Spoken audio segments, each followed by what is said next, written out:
Hi there. Welcome back to another Reddit story. Story 1. Update. Last year, boyfriend 33 years old male quitted his job without telling me, and now he refused to look for another job. I'm 31 years old female tired of paying for everything. Original post. My boyfriend 33 years old male quit his job last year without telling me. I only found out 2 days before the rent was due. We split everything 50-50. When I asked him for his part of the rent, he simply told me he quit because he was tired of working at that place. Since then, I've been paying for everything, including rent, food, gas, bills, and anything he needs. I had to work 2 jobs while going to school for a while. It was hard. But I finally finished school a couple months ago, and I found my dream job.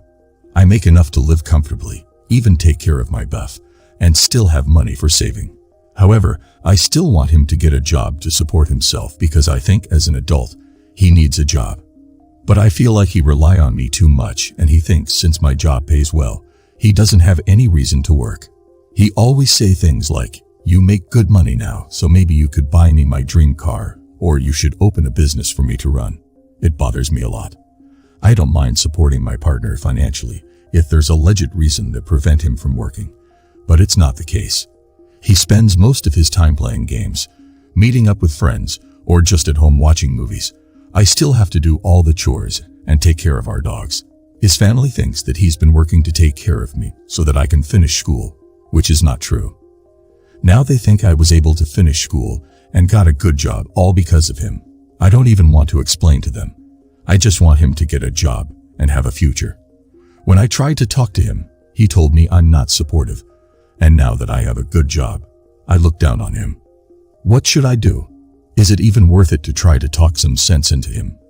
I don't want to start dating at this age, but I feel like I can't keep doing this. Now for the top of comments before reading the update. You break up with him. He's not a partner. He's a freaking leech. Stop trying to control him and control what you can. Break up, kick him out, or move out. Find someone worthy of you.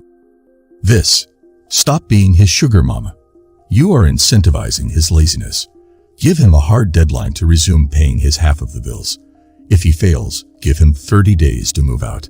You can continue dating him when he's living in his own place, but I don't know why you would want to. E-date, mini update. Wow, I didn't expect this many comments. I can't reply to everyone, but I did read all the comments and I really appreciate it. Many people have asked why him, why I stay for years. What did I see in him? So I just want to answer it here. We started off pretty normal.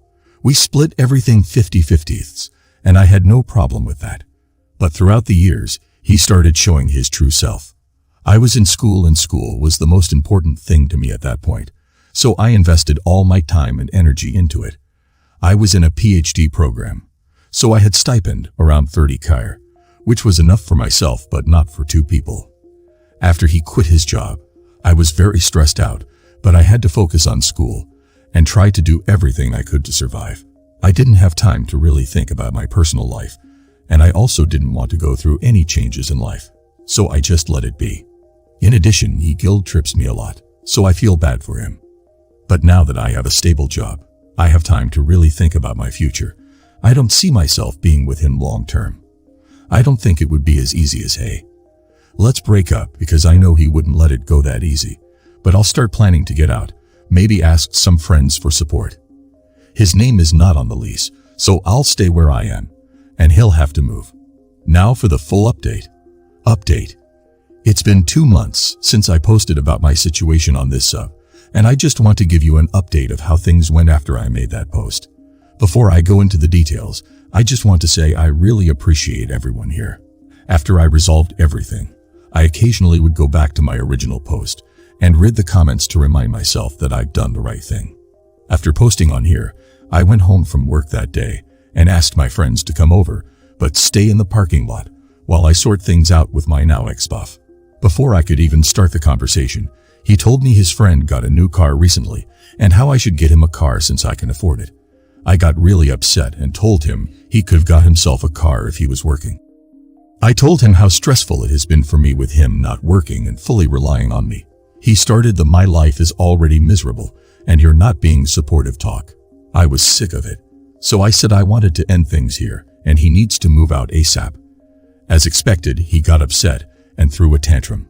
He was yelling, throwing stuff around, and when he realized I was being dead serious, he started threatening to hit and kill my dogs. I jumped in between him and the dogs to stop him from harming them. Then he pushed me and grabbed me by my neck. I was able to get him off of me, put the dogs into a room, and called my friends to tell them come in and call the police. He was trying to hit me, but my friends got there in time. I think he got scared when he saw my friends showed up, so he backed down, but still verbally telling them to get out of the way or he would hit them too. The police came. They took him away and told me he wouldn't be able to come into the apartment anymore. He had to move but would need to be escorted by the police if he wants to grab his stuff later. It was a horrible experience, but it showed me that I've done the right thing. I thought that was the end of everything. But his auntie called me when she found out and tried to gaslight me saying that he didn't do anything wrong, and I was just upset, so I called the police. I told myself that I no longer have to deal with these bullshit, so I told her to leave me alone and hung up. His family would continue to harass me, but stopped when I threatened to report to the police. I continue to pay the rent and bills like how I've always been doing. The only thing that have changed is I'm now so much happier. I'm the happiest I've ever been in years. I just got a promotion last week. I've been spending time enjoying life with the extra money I have since I no longer having to pay for his expenses. As for my ex, he's moved in with his aunt. I got a protection order, so we are not in contact at all. Story 2. Am I the a-hole for canceling vacation less than 24 hours in due to my kids' behavior? My husband and I have 3 kids, 9 years old male, 8 years old male, and 3 years old female. The boys have been driving us crazy. They fight like cats and dogs. We've had countless talks with them about respecting each other, to no avail. I understand sibling rivalry, but it's gotten to the point it's disruptive to us all, every day. I already told my husband last week I wasn't sure if the vacation was a good idea. My husband shut me down pretty much immediately, and things went ahead as planned. First of all, the 3.5-hour car ride was, predictably, hell. Boys fighting and riling each other up the whole time.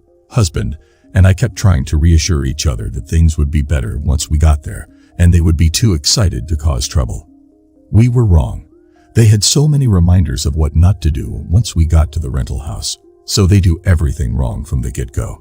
Shoes on the white furniture? Check. Running in the house? Check. I turned my back for 2 seconds, and the aita threw a box of chalk in the pool to keep his brother from getting it. We went out to lunch, and they were out of control in the restaurant. 9M ran away from us in a strange place because he didn't get his way. We finally go to the beach, and they are frankly being brats. Refusing sunscreen. Fighting over toys. Pushing their luck repeatedly, going farther and farther out in the water than we told them to. Cursing. By the time we got back to the house, it was around dinner time, and I was fed up. They were totally ruining it for everybody. Nothing had worked, and I told my husband we needed to go home, for the reasons mentioned above, mainly that they needed to see a real consequence. My husband still insisted it would get better. I put my foot down and told him that I didn't even want to be there at that point, so either I was leaving, or we all were. He got super pissed and told me it was ridiculous and unfair to our daughter. I actually agree with him, but saw no other choice at this point. Of course, when I tell the kids, they immediately burst into tears and are begging to stay, promising they will behave. My mother, who came with us, was also near tears. She thinks her precious grandbabies do no wrong. She argued with me too, begging me to just let it go, but I refused to budge. So we left, less than 24 hours into a 4-day vacation. Half the ride home was spent with them sobbing, and my husband pretty much gave me the silent treatment the whole way.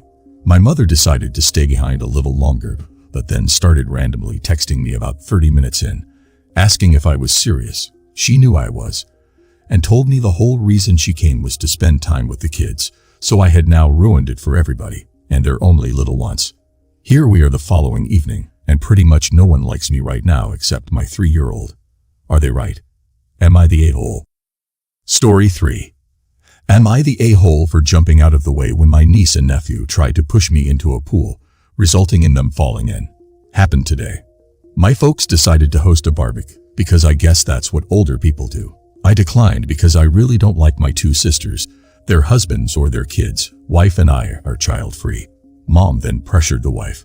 Long story short, we went. By the time we arrived, there were about 20 people there. My sisters and their husbands were already solidly buzzed. Drunk really. My mom was spending 100% of her time trying to keep the nieces and nephews, ages 7 to 11, more or less under control. My dad had strategically retreated to the whirlpool part of the pool with small cooler full of beers. Wife and I made small talk with miscellaneous people, ate food, and had a frozen margarita. Sisters Bells took turns criticizing us for being late, not being in our swimsuits and screwing up the vibe. Whatever. Typical suburban summer get-together. About 45 minutes in, two of the kids ran at one of the neighbor guests who was standing next to the pool and pushed her in. She was at the pool steps, stumbled in but didn't fall, so only got half wet. She was clearly very unhappy about it, but she didn't make a scene. Just went over to where the parents were, grabbed their towels, dried herself off and left. Sisters and BLs thought it was all great fun. A bit later, I was standing a few feet away from the pool chatting away with someone.